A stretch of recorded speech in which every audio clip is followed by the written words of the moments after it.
నమస్కారం బీజేవీ న్యూస్ కి స్వాగతం. ఈనాటి ముఖ్యాంశాలు.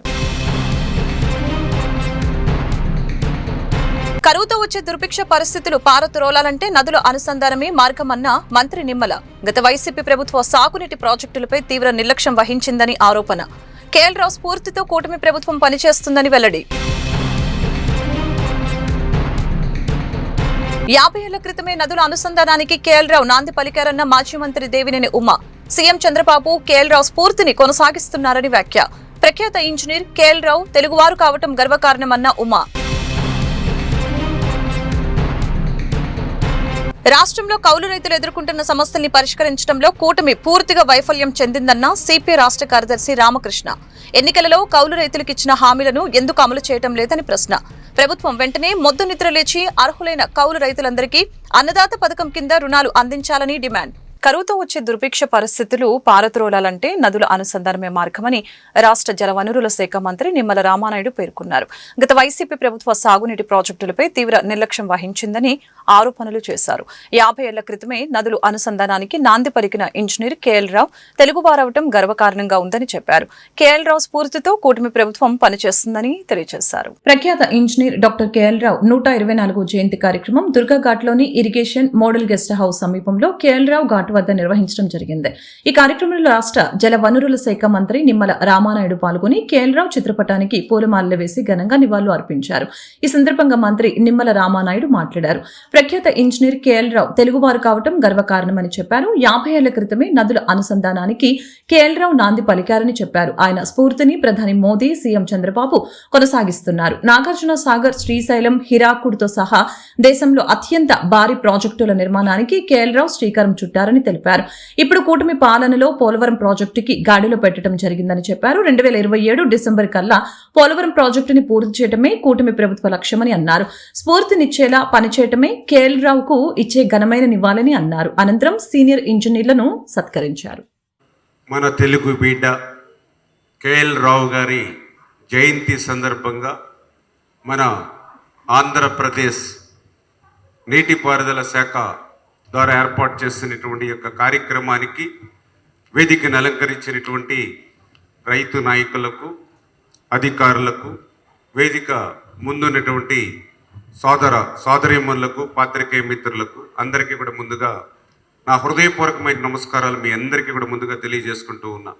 ఈరోజు అటు నరేంద్ర మోడీ గారు కానీ, ఇటు మన గౌరవ ముఖ్యమంత్రి నారా చంద్రబాబు నాయుడు గారు కానీ ఏదైతే నదుల అనుసంధానం అనేటువంటి కార్యక్రమానికి ఏదైతే శ్రీకారం చుడుతూ ఉన్నారో దీనికి ఆద్యులు కేఎల్ రావు గారు అనే విషయాన్ని ఈ సందర్భంగా గుర్తు చేసుకోవాలి. ఎందుకంటే ఒక నదీ పరివాహక ప్రాంతంలో అధిక వర్షాలుండి ఇంకొక నదీ పరివాహక ప్రాంతంలో వర్షాలు తక్కువగా ఉన్నటువంటి పరిస్థితుల్లో అక్కడి కరువు కాటకాలు, దుర్భిక్ష పరిస్థితుల నుంచి ఆ ప్రాంతాన్ని కాపాడాలనంటే నదుల అనుసంధానం ఒక్కటే మార్గం. అందులోనూ కూడా భారతదేశంలో వనరులకు ఎక్కడ కూడా లోటు లేదు.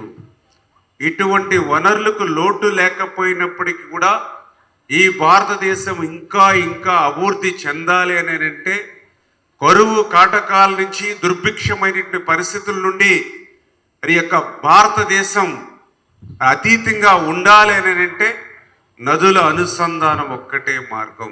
ఏదైతే గంగా, మరి అదేవిధంగా మహానది, గోదావరి, కృష్ణ, కావేరి ఇట్లా ఒక నదుల అనుసంధానం అంటే ఒక గార్లెండింగ్ ఆఫ్ రివర్స్ మాదిరిగా మనం ఈ అనుసంధానం చేసినట్లయితే మరి భవిష్యత్తులో భారతదేశం ఒక అభివృద్ధి చెందినటువంటి దేశంగా మారుతుందనేటువంటి కేఎల్ రావు గారు ఇచ్చినటువంటి ఏదైతే ఆ స్ఫూర్తిని ఈరోజు నరేంద్ర మోడీ గారు కానీ, చంద్రబాబు నాయుడు గారు కానీ కొనసాగిస్తున్నటువంటి పరిస్థితి. 50 ఏళ్ల క్రితమే నదుల అనుసంధానానికి కేఎల్ రావు నాంది పలికారని, కేఎల్ రావు స్ఫూర్తిని సీఎం చంద్రబాబు నాయుడు కొనసాగిస్తున్నారని మాజీ మంత్రి దేవినేని ఉమామహేశ్వరరావు అన్నారు. ప్రఖ్యాత ఇంజనీర్ కేఎల్ రావు తెలుగువారు కావటం గర్వకారణమని అన్నారు. ప్రఖ్యాత ఇంజనీర్ డాక్టర్ కేఎల్ రావు 124వ జయంతి కార్యక్రమం ఎన్టీఆర్ జిల్లా గొల్లపూడి తెలుగుదేశం పార్టీ కార్యాలయంలో నిర్వహించారు. టీడీపీ రాష్ట్ర ప్రధాన కార్యదర్శి మాజీ మంత్రి దేవినేని ఉమామహేశ్వరరావు స్థానిక నేతలతో కలిసి కేఎల్ రావు చిత్రపటానికి పూలమాలలు వేసి నివాళులర్పించారు. ఈ సందర్భంగా మాట్లాడుతూ 50 ఏళ్ల క్రితమే నదుల అనుసంధానానికి కేఎల్ రావు నాంది పలికారని తెలియజేశారు. అలాగని కేఎల్ రావు స్ఫూర్తిని ప్రధాని నరేంద్ర మోదీ, సీఎం చంద్రబాబు నాయుడు కొనసాగిస్తున్నారని తెలిపారు. ప్రఖ్యాత ఇంజనీర్ కేఎల్ రావు తెలుగువారు కావటం గర్వకారణమని దేవినేని ఉమా ప్రశంసించారు. డాక్టర్ కేఎల్ రావు భారతదేశ జల విద్యుత్, నీటిపారుదల రంగాల్లో చేసిన కృషిని కొనియాడారు.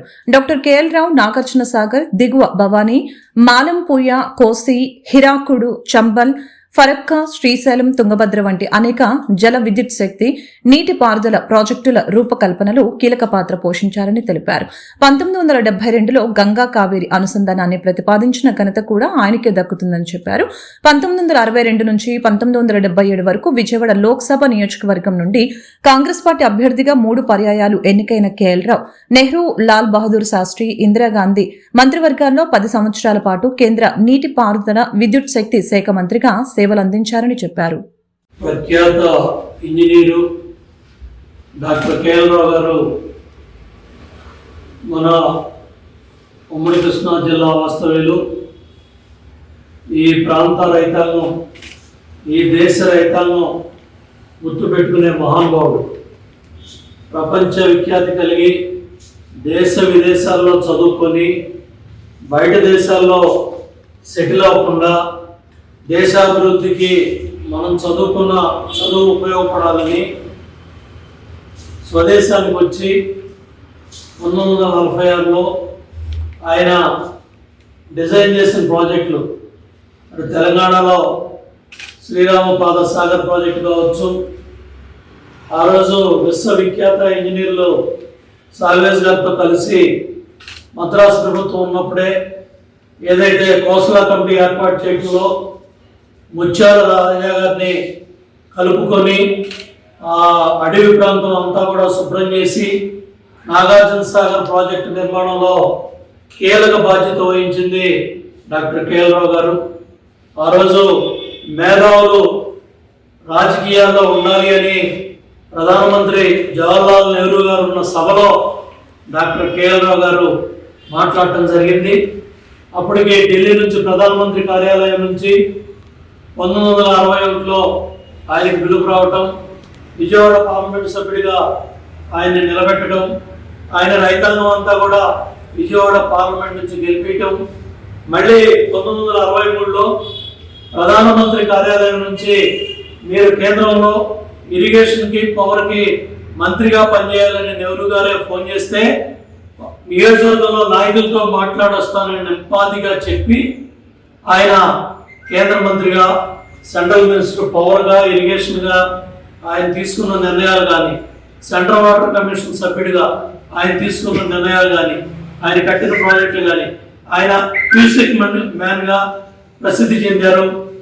రీఇన్ఫోర్స్డ్ కాంక్రీట్ మీద ఆయన రాసిన వ్యాసాలు కానీ, ఆయన విడుదల చేసిన టెక్నికల్ సిద్ధాంతాల వ్యాసాలు కానీ ఇవాళ దేశంలో ప్రతి ఇంజనీర్ కూడా ఇంజనీర్స్ డేగా మహానుభావుడు గుర్తుపెట్టుకుంటారు. రాష్ట్రంలో కౌలు రైతులు ఎదుర్కొంటున్న సమస్యల్ని పరిష్కరించడంలో కూటమి ప్రభుత్వం పూర్తిగా వైఫల్యం చెందిందని సిపిఐ రాష్ట్ర కార్యదర్శి రామకృష్ణ ఆవేదన వ్యక్తం చేశారు. గత ఎన్నికలలో కౌలు రైతులకు ఇచ్చిన హామీలను ఎందుకు అమలు చేయడం లేదని ప్రశ్నించారు. ప్రభుత్వం వెంటనే మొద్దు నిద్ర లేచి అర్హులైన కౌలు రైతులందరికీ అన్నదాత పథకం కింద రుణాలు అందించాలని డిమాండ్ చేశారు. నగరంలోని దాసరి భవనంలో ఆంధ్రప్రదేశ్ కౌలు రైతు సంఘం ఆధ్వర్యంలో కౌలు రైతుల ఎదుర్కొంటున్న సమస్యల్ని పరిష్కరించాలని రౌండ్ టేబుల్ సమావేశం నిర్వహించారు. ఈ సందర్భంగా సిపిఐ రాష్ట్ర కార్యదర్శి రామకృష్ణ మాట్లాడారు. రాష్ట్ర వ్యాప్తంగా వ్యవసాయం సాగు చేస్తున్న కౌలు రైతులకి ప్రభుత్వం అండగా నిలవాలని కోరారు. పండించిన పంటకు గిట్టుబాటు ధర కల్పించాలని డిమాండ్ చేశారు. రాష్ట్ర వ్యాప్తంగా లక్షల మంది కౌలు రైతులు ఆధారపడి జీవిస్తున్న వారిని ప్రభుత్వం ఆదుకోవాలని కోరారు. అన్నదాత సుఖీభవ పథకం వర్తించే విధంగా నిర్ణయం ప్రకటించాలని కోరారు. అధికారంలోకి వచ్చిన తర్వాత ఒక మాట, ప్రతిపక్షంలో మరొక మాట మాట్లాడుతూ ప్రభుత్వ పెద్దలు కౌలు రైతుల్ని మోసం చేస్తున్నారని ఆరోపించారు.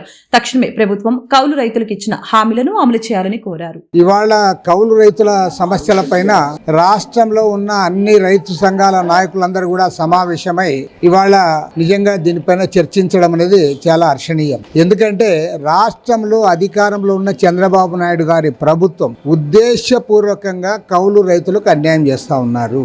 మీరు కౌలు రైతులకు గుర్తింపు కార్డులు ఇవ్వడానికి కూడా మీకు ఇష్టం లేదు కాబట్టి మీరు ఈనాటి వరకు రాష్ట్రంలో 35 లక్షల మంది కౌలు రైతులు ఉంటే మీరు కనీసం ఈనాటికి ఒక 10 లక్షల మందికి కార్డులు కూడా ఇవ్వలేకపోయారు. తర్వాత అన్నదాత సుఖీభవ అన్నావు, దాన్ని పూర్తిగా ఎగబెట్టేశావు. తర్వాత ఎక్కడ కూడా పంట రుణాలు కౌలు రైతులకి బ్యాంకుల్లో రానివ్వడం లేదు.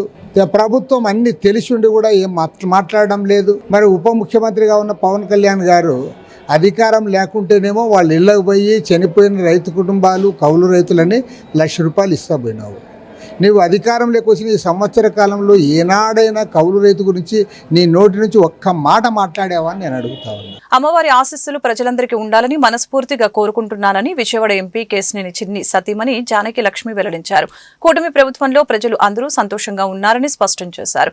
అమ్మవారికి ప్రతి సంవత్సరం లాగానే ఈ సంవత్సరం కూడా పశ్చిమ నియోజకవర్గం మహిళా కమిటీ 300 మంది మహిళలతో అమ్మవారికి సారె సమర్పించడం ఆనందంగా ఉందని అన్నారు. పశ్చిమ నియోజకవర్గం తెలుగుదేశం పార్టీ మహిళా కమిటీ మహిళలతో ఎంపీ కేశినేని సతీమణి కేశినేని జానకి లక్ష్మి అమ్మవారికి మంగళవారం సారె సమర్పించారు. ఆలయ అధికారులు స్వాగతం పలికి అమ్మవారి దర్శనం కల్పించి వేద పండితుల ఆశీర్వాదం కల్పించి అమ్మవారి ప్రసాదాన్ని చిత్రపటాన్ని ఆలయ అధికారులు అందజేశారు.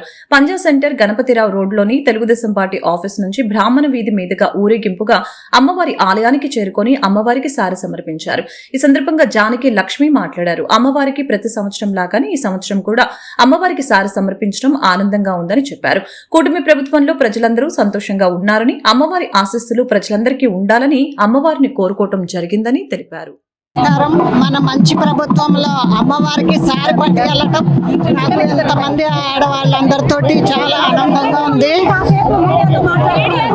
అమ్మవారు ఆశీస్సులతో మన ప్రభుత్వంలో అన్ని నెలకొల్పుకుని ముందుగా మహిళలందరూ ఆనందంగా ఉంటారని తెలుస్తూ అమ్మవారి ఆశీస్సుల కోసం మేము ఇప్పుడు దుర్గా గుడికి వెళ్తామండి. ఆషాఢ మాసం సందర్భంగా విజయవాడ ఇంద్రకీలాద్రిపై దుర్గమ్మకు సారె సమర్పించేందుకు భక్తులు పెద్ద సంఖ్యలో తరలి వస్తున్నారు.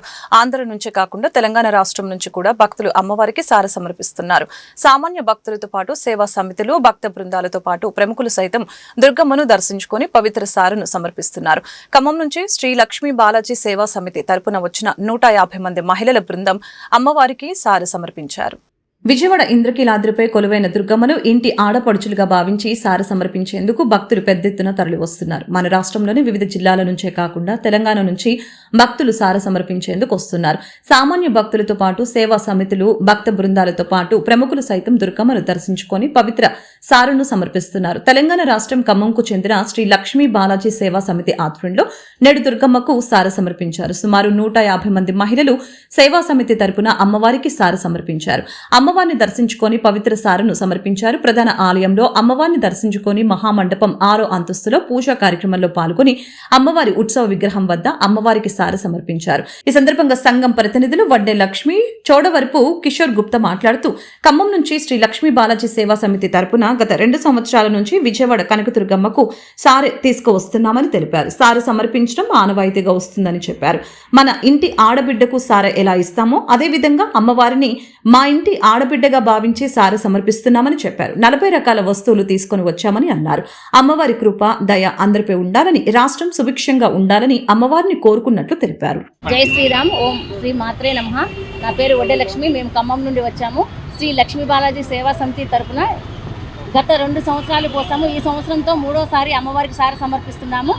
ఈ సారె సమర్పించడం అనేది మనం ఆనవాయితీగా వచ్చే ఆడపిల్లకు సారె పంపించడం ఎలా ఉంటుందో మన ఇంటి ఆడబిడ్డకి చీర, సారె, వాయనంతో పాటు పూలు, పండ్లు ఇలాంటివన్నీ ముత్తైదువులకు ఎలాంటివైతే అందిస్తుంటామో అలాంటివన్నీ అమ్మవారికి సారెగా మన ఆడపిల్లగా భావించి అమ్మవారిని కూడా మన ఇంటి ఆడబిడ్డగా సారె సమర్పించడం జరుగుతుంది. ఈ సంవత్సరంతో 3వ సంవత్సరంతో జరుపుతున్నాం కాబట్టి ఈ సంవత్సరం మేము 150 మందితో వచ్చాము ఇక్కడికి. అమ్మవారికి ఇవన్నీ పూలు, పండ్లు, సారె, చీర అన్ని నైవేద్యాలు అన్నీ ఒక 40 రకాల వరకుగా మేము తీసుకొని వచ్చాము. ఖమ్మం నుండి మేము 150 మందితో వచ్చాము. ఈ సారి సమర్పించడం అనేది మనకి ఆడపిల్లలకు పంపిస్తే ఎలా ఇంటి విలవేల్పుగా ఉండి ఇంటిని కాపాడుతూ చల్లగా ఎలా చూస్తారనుకోవటమో, అమ్మవారికి కూడా సారె పోస్తే మన రాష్ట్రం కానీ మన ఇల్లు కానీ సుభిక్షంగా ఎలా ఉండాలంటారో చాలా సంతోషంగా ఉండాలని, పాడి పంటలు అన్నీ సమృద్ధిగా ఉండాలని కోరుకుంటూ ఓం శ్రీ మాత్రే నమః. నా పేరు చౌడవరపు కిషోర్ గుప్తా అండి. మేము ఖమ్మం నుంచి వచ్చాము.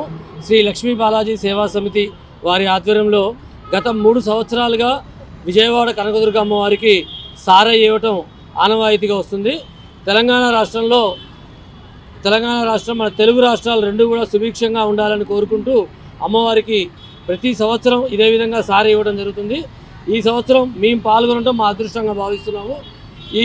ఇదే విధంగా ఈ లక్ష్మీ బాలాజీ సేవా సమితి వాళ్ళు ఈ ఆనవాయితీగా ఇస్తున్నారు. ఈ ఆనవాయితీ ఇదే విధంగా కొనసాగించాలని, అమ్మవారి దయా కృపా కటాక్షాలు భారతదేశం మీద అందరి మీద ఉండాలని, మన దేశానికి వచ్చే విపత్తులు, యుద్ధాలు అలాంటివి ఏవి రాకుండా దేశం సుభిక్షంగా ఉండాలని కోరుకుంటున్నాం. ఎస్ఆర్ఎం విశ్వవిద్యాలయం ఆధ్వర్యంలో జూలై 18, 19 తేదీల్లో గ్రీన్ హైడ్రోజన్ సమ్మిట్ 2025 నిర్వహించనున్నట్లు ఎస్ఆర్ఎం విద్యా సంస్థల గ్రూప్ ఎగ్జిక్యూటివ్ డైరెక్టర్ ఆచార్య డి నారాయణరావు వెల్లడించారు. ఈ సదస్సు నిర్వహణకు అమరావతిలోని ఏపీ ఎస్ఆర్ఎం యూనివర్సిటీ అవసరమైన సహకారం అందిస్తుందని అన్నారు. ఈ నెల 18న రాష్ట్ర ముఖ్యమంత్రి నారా చంద్రబాబు నాయుడు ఏపీ ఎస్ఆర్ఎం యూనివర్సిటీలో సదస్సును ప్రారంభిస్తారని తెలిపారు. నగరంలోని ఓ ప్రముఖ హోటల్ నందు నిర్వహించిన మీడియా సమావేశంలో ఎస్ఆర్ఎం విద్యా సంస్థల గ్రూప్ ఎగ్జిక్యూటివ్ డైరెక్టర్ ఆచార్య డి నారాయణరావు మాట్లాడారు. మన దేశంలో శిలజ ఇంధనమైన పెట్రోల్, డీజిల్ వాడకం గణనీయంగా పెరిగిందని చెప్పారు. లక్షల సంఖ్యలో వాహనాల వాడకం పెరగటం వలన తదనుగుణంగా వీటి వినియోగం కూడా విపరీతంగా పెరిగిందని చెప్పారు. పెట్రోల్, డీజిల్ వాడే వాహనాల వలన ఉత్పత్తి అవుతున్న వాయు కాలుష్యం మానవ మనుగడని దెబ్బతీస్తుందని చెప్పారు. కాలుష్యరహితమైన గ్రీన్ హైడ్రోజన్ ఉత్పత్తి శ్రేయస్కరమని, ఈ నేపథ్యంలో గ్రీన్ హైడ్రోజన్ ఉత్పత్తి వైపు భారత్ అడుగులు వేస్తుందని తెలిపారు. 2030 నాటికి 5 మిలియన్ టన్నుల గ్రీన్ హైడ్రోజన్ ని ఉత్పత్తి చేయాలని కేంద్రం ప్రణాళికలు సిద్ధం చేసుకుని తదనుగుణంగా బడ్జెట్ కేటాయింపులు జరిపిందని చెప్పారు. ఇందులో భాగంగా ఈ నెల 18, 19 తేదీల్లో జాతీయ స్థాయిలో గ్రీన్ హైడ్రోజన్ సమ్మిట్ 2025ను నిర్వహించాలని నిర్ణయం తీసుకుందని చెప్పారు. సదస్సు నిర్వహణకి అమరావతిలోని ఏపీ ఎస్ఆర్ఎం యూనివర్సిటీ అవసరమైన సహకారం అందిస్తుందని చెప్పారు. ఈ నెల 18న రాష్ట్ర ముఖ్యమంత్రి నారా చంద్రబాబు నాయుడు ఏపీ ఎస్ఆర్ఎం యూనివర్సిటీలో సదస్సును ప్రారంభిస్తారని తెలిపారు. ఈ హైడ్రోజన్ ని పైప్ లైన్ డిస్ట్రిబ్యూషన్ సిస్టమ్ కూడా రాబోతుంది. Hydrogen generated at Visakhapatnam will be used for Visakhapatnam steel plant, HPCL, fertilizer industries and others. The remaining hydrogen may be exported to other parts of the country and the world. That's why the government led by the Chief Minister has chosen Visakhapatnam. They can desalinate water and also use hydrogen for the industries in and around Visakhapatnam and also export the excess hydrogen. వీటన్నింటి వల్ల Visakhapatnam hydrogen hub వలన 1,80,000 కోట్ల పెట్టుబడి ఆకర్షిస్తున్నారు. 60,000 మందికి ఉద్యోగ అవకాశాలు కల్పించడానికి సమాయత్తమయ్యారు. Satish Kumar professor will explain later. SRM University AP is planning to establish innovation center for hydrogen technologies in association with Government of Andhra Pradesh and the industry. We have set the goals for the proposed innovation center. In the next 2 to 3 years, we want to develop a hydrogen powered car and demonstrate between Vijayawada and Visakhapatnam. Of course, refueling facilities on the way. Krishna జిల్లా పరిషత్ chairperson Uppala హారికపై Gudivada పట్టణంలో కూటమి ప్రభుత్వానికి చెందిన కార్యకర్తలు మహిళలపై దాడి చేయడంతో పాటు అసభ్యకరమైన దూషణలు చేసిన వారిపై ప్రభుత్వం కఠినమైన చర్యలు తీసుకోకపోతే ఆందోళన మరింత ఉధృతం చేస్తామని ఎమ్మెల్సీ వరదు కళ్యాణి, కల్పలతారెడ్డి, నగర మేయర్ రాయన భాగ్యలక్ష్మి చంద్రబాబు నాయుడు పరిపాలనపై తీవ్రస్థాయిలో ఆగ్రహం వ్యక్తం చేశారు. మహిళలకి సరైన భద్రత కల్పించడంలో ప్రభుత్వం ఘోరంగా వైఫల్యం చెందిందని ఆగ్రహం వ్యక్తం చేశారు. కృష్ణా జిల్లా పరిషత్ చైర్పర్సన్ ఉప్పల హారికపై దాడి చేసిన వారిని శిక్షించాలని డిమాండ్ చేస్తూ విజయవాడ నగరంలోని తుమ్మలపల్లి కళాక్షేత్రం వద్ద ఉన్న మహాత్మా జ్యోతిరావు పూలే విగ్రహానికి వైసీపీ ఎమ్మెల్సీలు ప్రజాప్రతినిధులు పూలమాలలు వేసి నివాళులు అర్పించారు. అనంతరం కూటమి ప్రభుత్వానికి వ్యతిరేకంగా వైసీపీ మహిళలు నినాదాలు చేశారు. ఈ సందర్భంగా వైఎస్ఆర్సీపీ ఎమ్మెల్సీలు మాట్లాడారు. ముఖ్యమంత్రి చంద్రబాబు నాయుడు పరిపాలనలో ప్రతిపక్ష మహిళలపై దాడులకు పాల్పడిన వారిపై చర్యలు తీసుకోవడంలో వైఫల్యం చెందారని మండిపడ్డారు. బీసీ మహిళకు నడి రోడ్డుపై అవమానించిన కూటమి గూండాలపై చట్టపరమైన చర్యలు తీసుకోవాలని డిమాండ్ చేశారు. అధికారంలోకి వచ్చిన ఏడాదిలో కూటమి ప్రభుత్వం ప్రజలకు ఇచ్చిన వాగ్దానాలను పూర్తిగా విస్మరించి ప్రతిపక్ష వైసీపీ మహిళలపైన నీచమైన భాషను వాడుతూ దాడులకు పాల్పడుతున్న వారిపై కఠినమైన చర్యలు తీసుకోవడంలో ముఖ్యమంత్రి చంద్రబాబు నాయుడు ఉప ముఖ్యమంత్రి పవన్ కళ్యాణ్ చోద్యం చూస్తున్నారని మండిపడ్డారు. చంద్రబాబు నాయుడు పరిపాలనలో మహిళలకి భద్రత లేదని ఆవేదన వ్యక్తం చేశారు. మొన్న మనం చూసాం, ఈ ఉమ్మడి కృష్ణా జిల్లా జడ్పీ చైర్పర్సన్ గారైన ఉప్పాల హారిక గారి మీద తెలుగుదేశం పార్టీ జనసేన గోండాలు ఎంత దారుణంగా దాడి చేశారు. దాడి చేసి 3 రోజులైనా కనీసం వాళ్ళు కంప్లైంట్ ఇచ్చాక కూడా దాడి చేసిన దుండగుల మీద కేసు నమోదు చేయలేదు. దాడి చేసిన దుండగులు, ఆ దాడికి ప్రేరేపించిన ఎమ్మెల్యే గారు స్వేచ్ఛగా ఇక్కడ సొసైటీలో తిరుగుతూ ఉన్నారు. తిరిగి మళ్ళీ మా జడ్పీ చైర్మన్ గారి భర్త అయిన రాము గారి మీద కేసు పెట్టారు. ఎక్కడైనా, ఏ రాష్ట్రంలో అయినా, ఏ దేశంలో అయినా ఏం జరుగుతుంది? బాధితులు ఉంటారు, బాధించిన వాళ్ళు ఉంటారు. బాధితులకు అండగా పోలీసులు నిలుస్తారు, బాధించిన వాళ్ళకి శిక్షలు వేస్తారు. కానీ మన ఆంధ్రప్రదేశ్ రాష్ట్రంలో ఈ కూటమి ప్రభుత్వంలో బాధితుల మీదే కేసులు పెడతారు, బాధించిన వాళ్ళకి రక్షణగా పోలీసులు ఉంటారు. దానికి ఉదాహరణగా ఈ సంఘటన నిలిచింది. అందువల్లనే ఈరోజు మా వైఎస్ఆర్ కాంగ్రెస్ పార్టీ ఆధ్వర్యంలో ఇక్కడ నిరసన తెలియజేస్తూ ఉన్నాము. జ్యోతిరావు పూలే గారి విగ్రహం దగ్గర మీ అందరికీ తెలుసు, జ్యోతిరావు పూలే గారు బీసీల అభ్యున్నతి కోసం, బీసీల అభివృద్ధి కోసం ఎంతగానో కృషి చేశారు. అలాంటి మహానుభావుడు ఇక్కడ ఉన్నారు. అతనికి వినతి పత్రం అందజేస్తూ ఉన్నాము. ఈరోజు ఒక బీసీ మహిళకు, ఒక మహిళ బీసీ, ఒక ప్రథమ పౌరురాలికి ఎంత దారుణంగా ఆమె మీద దాడి జరిగినా కూడా కనీసం ఈ ప్రభుత్వం స్పందించట్లేదు. అసలు ముఖ్యమంత్రి అనే వ్యక్తి లేరా? హోమ్ మినిస్టర్ లేరా? డిప్యూటీ సీఎం లేరా? మహిళా కమిషన్ చైర్పర్సన్ లేరా? డీజీపీ లేరా ఈ రాష్ట్రంలో అని మేము అడుగుతూ ఉన్నాము. గత ప్రభుత్వ సమ్మెకాలం ఒప్పందాన్ని అమలు చేయాలని ఏఐటీయూసీ ఆధ్వర్యంలో మున్సిపల్ కార్మికులు చేపట్టిన ఆందోళన అరెస్టులకు దారితీసింది. చలో సచివాలయం పేరిట విజయవాడ ధర్నా చౌక్ నుంచి బయలుదేరిన కార్మికులను పోలీసులు అడ్డుకొని అరెస్టు చేశారు. ప్రభుత్వానికి, పోలీసులకు వ్యతిరేకంగా నినాదాలు చేస్తూ సమస్యలపై ప్రభుత్వం వెంటనే స్పందించకపోతే ఆందోళన మరింత ఉధృతం చేస్తామని మున్సిపల్ కార్మికులు హెచ్చరించారు. మున్సిపల్ కార్మికుల సమస్యల్ని పరిష్కరించాలని డిమాండ్ చేస్తూ ఆంధ్రప్రదేశ్ మున్సిపల్ వర్కర్స్ యూనియన్ ఆధ్వర్యంలో పెద్ద ఎత్తున నిరసన కొనసాగింది. విజయవాడ అలంకార్ సర్కిల్ వద్ద నిర్వహించిన ధర్నా అనంతరం కార్మికులు సచివాలయం ముట్టడికి ప్రయత్నించగా పోలీసులు వారిని అడ్డుకొని అరెస్టు చేశారు. ఈ సందర్భంగా యూనియన్ నేతలు ప్రభుత్వంపై తీవ్ర విమర్శలు చేశారు. ఏఐటీయూసీ రాష్ట్ర అధ్యక్షులు రావులపల్లి రవీంద్రనాథ్ మాట్లాడుతూ గత సమ్మెకాలపు హామీలను అమలు చేయాలని డిమాండ్తో శాంతియుత ఆందోళన నిర్వహించినప్పటికీ ప్రభుత్వం స్పందించలేదని ఆవేదన వ్యక్తం చేశారు. తామేమి గొంతమ్మ కోరికలు కోరటం లేదని, గత ప్రభుత్వం హామీ ఇచ్చిన జీవోలను అమలు చేయాలని డిమాండ్ చేశారు. మున్సిపల్ రంగంలోని ఇంజనీరింగ్ కార్మికులు, గ్యారేజ్ కార్మికులు, స్పేర్ పార్ట్స్ కార్మికులు వంటి విభాగాల్లో పనిచేస్తున్నట్టు వారు తీవ్ర ఇబ్బందుల్లో ఉన్నారని తెలిపారు. కనీస వేతనాన్ని 26,000 రూపాయలు నిర్ణయించాలన్న డిమాండ్తో గత సమ్మెలో ఇచ్చిన హామీలను కూడా వెంటనే అమలు చేయాలని కోరారు. సమస్యలపై ప్రభుత్వం వెంటనే స్పందించకపోతే ఆందోళన మరింత ఉధృతం చేస్తామని హెచ్చరించారు. ఆంధ్రప్రదేశ్ మున్సిపల్ వర్కర్స్ యూనియన్ రాష్ట్ర సమితి ఈరోజు చలో ఒక అసెంబ్లీ కార్యక్రమాన్ని పిలిపివ్వడం జరిగింది. ప్రధానంగా గత 4 రోజులుగా శాంతియుతంగా అనేకమైనటువంటి పద్ధతుల్లో ఆందోళన చేస్తూ ఉంటే న్యాయమైనటువంటి కోరికలే తప్పకుండా పరిష్కారం చేయాల్సినటువంటి మంత్రివర్గ ఉపసంఘం ఆ విధంగా నిర్ణయం చేసింది. ముఖ్యమంత్రి ఆ విధంగా ఆదేశించాడు.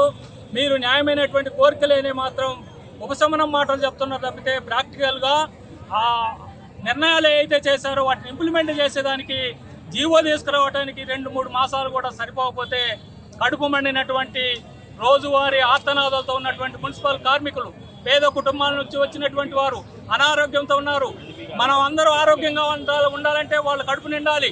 అటువంటి కడుపు మంటలతో ఉన్నటువంటి మున్సిపల్ కార్మికులు మా కనీస వేతనాలు 26,000 ఇవ్వండి, మీరు అమలు పరుస్తామన్న సంక్షేమ పథకాలు మా బిడ్డలకు అందించండి, అదేవిధంగా వారసత్వ హక్కు మాకు కల్పించండి, ఇవన్నీ కూడా మీరు ఇచ్చినటువంటి జీవోలు అమలుపరచండి. మున్సిపల్ ఇంజనీరింగ్ కార్మికులు దశాబ్దాలుగా ఎన్నో కష్ట నష్టాలు కోర్చి అందరికీ సుఖమైనటువంటి నీటిని, విద్యుత్తుని అందిస్తుంటే వాళ్ళ డిమాండ్ కూడా పరిష్కారం చేయకుండా పారిశుద్ధ్య కార్మికుల డిమాండ్ పరిష్కారం చేయకుండా పొద్దస్తమానం ఏదో గాల్లో దీపం పెట్టి అమరావతి లేకపోతే బంకచర్ల అవి ఇవి కడుపు మండే మాటలు మాట్లాడుతుండే తప్ప కడుపు నిండే మాటలు ఇప్పటి వరకు చెప్పలేదు. అందుకనే కడుపు మండినటువంటి ఈ మున్సిపల్ కార్మికులు ఈరోజు ఈ ముఖ్యమంత్రి దగ్గరనో లేకపోతే మున్సిపల్ శాఖ మంత్రి దగ్గరనో తాడో పేడో తేల్చుకోవాలని చెప్పేసి ఈరోజు రావడం జరిగింది. ఇప్పటికీ పరిష్కారం కాకపోతే భవిష్యత్తులో ఉద్యమాన్ని ఉధృతం చేస్తామని సందర్భంగా హెచ్చరిక చేస్తా ఉన్నాం. రావులపల్లి రవీంద్రనాథ్ ఏఐటీసీ రాష్ట్ర అధ్యక్షుడు. జాతీయ బీసీ సంక్షేమ సంఘం ఆధ్వర్యంలో ఈ నెల 17న విజయవాడ తుమ్మలపల్లి కళాక్షేత్రం జాతీయ బీసీ మహాసభను నిర్వహిస్తున్నట్లు సంఘం ఎన్టీఆర్ జిల్లా వర్కింగ్ ప్రెసిడెంట్ బుద్ధా దివాకర్ బాబు, విజయవాడ నగర అధ్యక్షులు శ్రీరం నాగమల్లేశ్వరరావు తెలిపారు. బీసీలోని అన్ని కులాలతో కలిసి ఈ మహాసభను నిర్వహిస్తున్నామని చెప్పారు. రాష్ట్రంలో ఉన్న బీసీలు అందరూ పెద్ద ఎత్తున తరలివచ్చి బీసీ మహాసభను విజయవంతం చేయాలని పిలుపునిచ్చారు. జాతీయ బీసీ సంక్షేమ సంఘం ఎన్టీఆర్ జిల్లా విజయవాడ నగర నియోజకవర్గ అధ్యక్షులు తుమ్మలపల్లి కళాక్షేత్రం వద్ద బీసీ మహాసభ పోస్టర్ ఆవిష్కరణ కార్యక్రమం జరిగింది. ఈ కార్యక్రమానికి సంఘం ఎన్టీఆర్ జిల్లా వర్కింగ్ ప్రెసిడెంట్ బుద్ధ దివాకర్ బాబు, విజయవాడ నగర అధ్యక్షులు శ్రీరం నాగమల్లేశ్వరరావు, రాష్ట్ర కార్యదర్శి చింతల కృష్ణ యాదవ్, తూర్పు నియోజకవర్గ అధ్యక్షులు దారుణ చంద్రశేఖర్, సంఘం నాయకులు పాల్గొని తొలుత జ్యోతిరావు పూలే విగ్రహానికి పూలమాలలు వేసి నివాళులర్పించారు. అనంతరం మహాసభ పోస్టర్ ని ఆవిష్కరించారు. ఈ సందర్భంగా ఎన్టీఆర్ జిల్లా వర్కింగ్ ప్రెసిడెంట్ బుద్ధ దివాకర్ బాబు, విజయవాడ నగర అధ్యక్షులు శ్రీరామ్ నాగమల్లేశ్వరరావు మాట్లాడారు. జాతీయ బీసీ సంక్షేమ సంఘం విజయవాడ నగర అధ్యక్షులు శ్రీరామ్ నాగేశ్వరరావు మాట్లాడుతూ జాతీయ బీసీ సంక్షేమ సంఘం రాష్ట్ర అధ్యక్షులు లాక వెంగళరావు యాదవ్ ఆదేశాల మేరకు తుమ్మలపల్లి కళాక్షేత్రం వద్ద జ్యోతిరావు పూలే విగ్రహానికి నివాళులు అర్పించి ఈ నెల 17న కళాక్షేత్రంలో నిర్వహించనున్న జాతీయ మహాసభ పోస్టర్ ని ఆవిష్కరించామని తెలిపారు. బీసీ హక్కుల సాధన కోసం ఉద్యమించాలని కోరారు. బీసీల సత్తా ఏమిటో తెలియచేయాలని అన్నారు. రాష్ట్ర జాతీయ స్థాయిలో ఉన్న బీసీ మంత్రులు కూడా సభకు హాజరవుతారని తెలిపారు. అలాగే సంఘం నాయకులు మాట్లాడుతూ స్వాతంత్ర్యం వచ్చి అనేక సంవత్సరాలు గడిచిన బీసీ హక్కుల సాధనకు మార్గం లభించలేదని అన్నారు. ప్రభుత్వాలు బీసీలను గుర్తించడం లేదని, బీసీ కులాలకు కూడా అన్యాయం జరుగుతుందని చెప్పారు. చట్టసభల్లో 50% రిజర్వేషన్ బీసీలకు కల్పించాలని కోరారు. జాతీయ బీసీ సంక్షేమ సంఘం ఆంధ్రప్రదేశ్ లాగా వెంకటరావు గారి టీం అని మాది. ఆయన ఆదేశాల మేరకు ఈరోజు మేము తుమ్మలపల్లి కళాక్షేత్రం దగ్గర జ్యోతిరావు పూలే గారికి మాలేసి వారి తర్వాత పోస్టర్ రిలీజ్ చేసామండి. ఈ కార్యక్రమం ఎందుకు పెట్టామంటే రేపు 17వ తారీఖున ఆంధ్రప్రదేశ్లో ఉన్న మా జాతీయ బీసీ సంక్షేమ సంఘం మహాసభ ఇటు చిత్తూరు దగ్గర నుంచి అనకాపల్లి, వైజాగ్, రాజమండ్రి, నెక్స్ట్ నెల్లూరు, బాపట్ల, చీరాల, ఒంగోలు నుంచి బీసీలు అనేక మంది ఈ మహాసభకి రేపు హాజరవుతున్నారు. 17వ తారీఖున మధ్యాహ్నం 2 గంటల నుంచి సాయంత్రం 9 దాకా మా జాతీయ బీసీ సంక్షేమ సంఘం ఆంధ్రప్రదేశ్ వారి లాగా వెంకటరావు గారి ఆధ్వర్యంలో రేపు జరగబోయే ఈ మహాసభని బీసీలంతా, మన బీసీలంతా, విజయవాడలో ఉన్న బీసీ కులం అనే బీసీ నాయకుడు, కార్యకర్త కలిపి రేపు ఈ సభని జయప్రదం చేయవలసిందిగా మనస్ఫూర్తిగా మిమ్మల్ని అందరినీ మా మీడియా మిత్రుల ద్వారా ఆహ్వానిస్తున్నామండి. నమస్కారం. వార్తలు ముగించే ముందు ముఖ్యాంశాలు మరొకసారి. కరువుతో వచ్చే దుర్భిక్ష పరిస్థితులు పారద్రోలాలంటే నదుల అనుసంధానమే మార్గమన్న మంత్రి నిమ్మల. గత వైసీపీ ప్రభుత్వ సాగునీటి ప్రాజెక్టులపై తీవ్ర నిర్లక్ష్యం వహించిందని ఆరోపణ. కేఎల్ రావు స్ఫూర్తితో కూటమి ప్రభుత్వం పనిచేస్తుందని వెల్లడి. 50 ఏళ్ల క్రితమే నదుల అనుసంధానానికి కేఎల్ రావు నాంది పలికారన్న మాజీ మంత్రి దేవినేని ఉమా. సీఎం చంద్రబాబు కేఎల్ రావు స్ఫూర్తిని కొనసాగిస్తున్నారని వ్యాఖ్య. ప్రఖ్యాత ఇంజనీర్ కేఎల్ రావు తెలుగువారు కావటం గర్వకారణమన్న ఉమా. రాష్ట్రంలో కౌలు రైతులు ఎదుర్కొంటున్న సమస్యల్ని పరిష్కరించడంలో కూటమి పూర్తిగా వైఫల్యం చెందిందన్న సిపి రాష్ట్ర కార్యదర్శి రామకృష్ణ. ఎన్నికలలో కౌలు రైతులకు ఇచ్చిన హామీలను ఎందుకు అమలు చేయడం లేదని ప్రశ్న. ప్రభుత్వం వెంటనే మొద్దు నిద్ర లేచి అర్హులైన కౌలు రైతులందరికీ అన్నదాత పథకం కింద రుణాలు అందించాలని డిమాండ్. ఈ వార్తలు ఇంతటితో సమాప్తం. మరొక బులెటిన్లో మళ్ళీ కలుద్దాం. నమస్కారం.